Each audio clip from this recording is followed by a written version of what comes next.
Assalamualaikum warahmatullahi wabarakatuh. Dalam Al-Quran Surah Ali Imran ayat 118, Allah telah berfirman, "Wahai orang-orang yang beriman, janganlah kamu menjadikan teman orang-orang yang di luar kalanganmu atau seagama sebagai teman kepercayaanmu, karena mereka tidak henti-hentinya menyusahkan kamu. Mereka mengharapkan kehancuranmu. Sungguh telah nyata kebencian dari mulut mereka, dan apa yang tersembunyi di hati mereka lebih jahat. Sungguh telah kami terangkan kepadamu ayat-ayat kami, jika kamu mengerti." Sahabat mercusuar hati yang berbahagia, ibu guru berkerudung rapi tampak bersemangat di depan kelas sedang mendidik murid-muridnya dalam pendidikan syariat Islam. Di tangan kirinya ia memegang kapur, di tangan kanannya ada penghapus. Ibu guru berkata, "Saya punya permainan. Caranya begini, di tangan kiri saya ada kapur, di tangan kanan ada penghapus. Jika saya angkat kapur ini, ucapkanlah kapur. Jika saya mengangkat penghapus ini, ucapkanlah penghapus." Murid-murid pun mengerti dan mengikuti perintah tersebut. Permainan pun dimulai. Ibu guru mengangkat tangan kanan dan tangan kirinya silih berganti. Kian lama kian cepat. Beberapa saat kemudian sang guru kembali berkata, "Baik, sekarang perhatikan. Jika saya angkat kapur, ucapkan penghapus.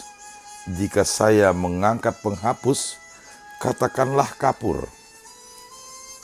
Permainan pun diulang kembali. Pada mulanya murid-murid keliru dan kikuk dan sangat sukar untuk mengubahnya. Namun lambat laun mereka sudah biasa dan tidak lagi kikuk. Selang beberapa saat permainan berhenti. Sang guru tersenyum kepada murid-muridnya. "Anak-anak, begitulah umat Islam. Awalnya kalian jelas dapat membedakan yang hak itu hak, yang batil itu batil. Namun kemudian musuh-musuh kita berupaya melalui berbagai cara untuk menukarkan yang hak itu menjadi batil dan sebaliknya. Pertama-tama mungkin akan sukar bagi kalian menerima hal tersebut.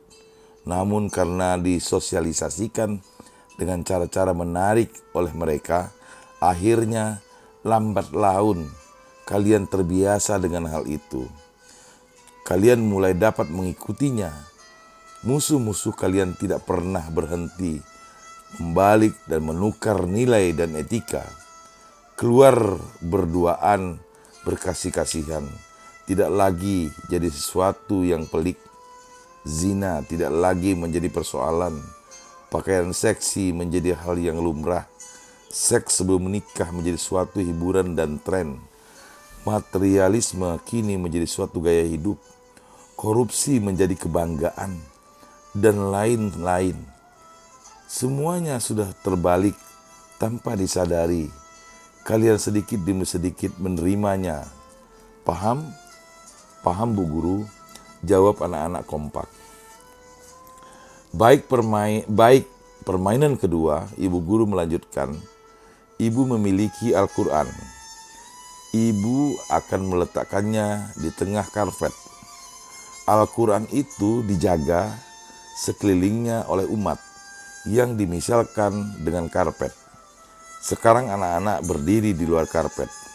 Permainannya adalah bagaimana caranya mengambil Al-Quran yang ada di tengah dan ditukar dengan buku lain tanpa menginjak karpet.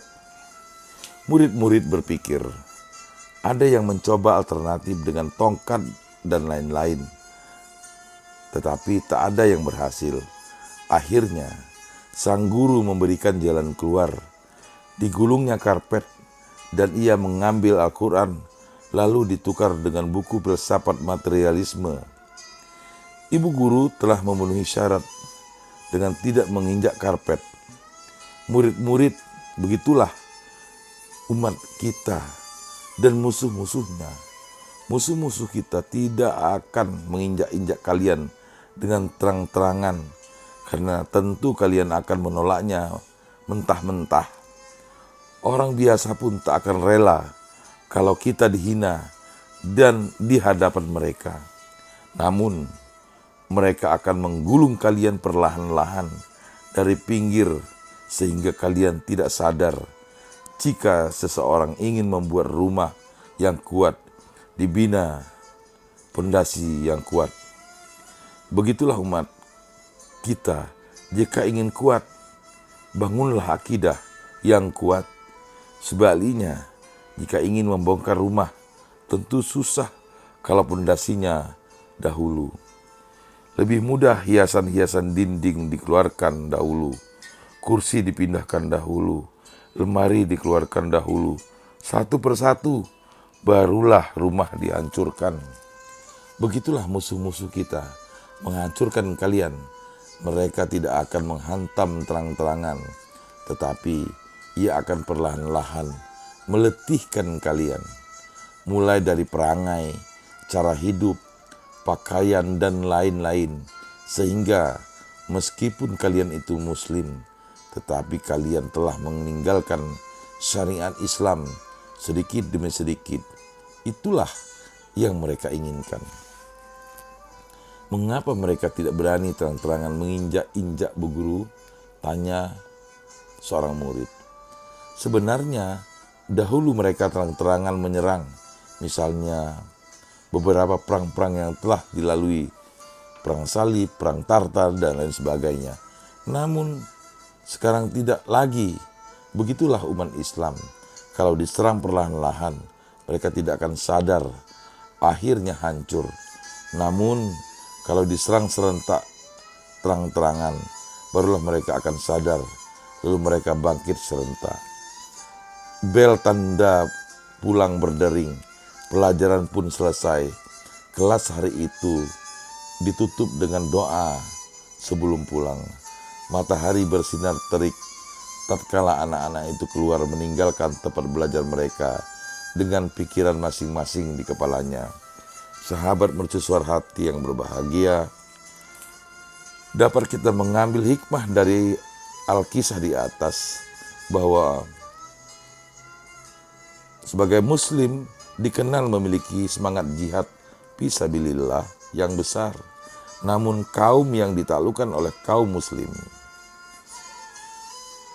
berbekal dengan semangat membela agama Allah dan keinginan menyebarkan Islam ke berbagai penjuru dunia, umat Islam menjadi umat yang tersebar di belahan bumi.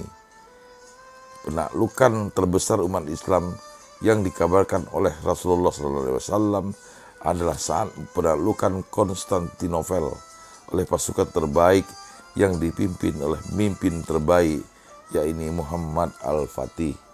Sahabat mercusuar hati yang berbahagia, mudah-mudahan narasi ini dapat menginspirasi kita semua, sehingga kita menjadi lebih baik dan akan memberikan manfaat untuk kehidupan kita sehari-hari ke depan. Mudah-mudahan bermanfaat, lebih dan kurang mohon maaf. Billahi taufik wal hidayah. Wassalamualaikum warahmatullahi wabarakatuh.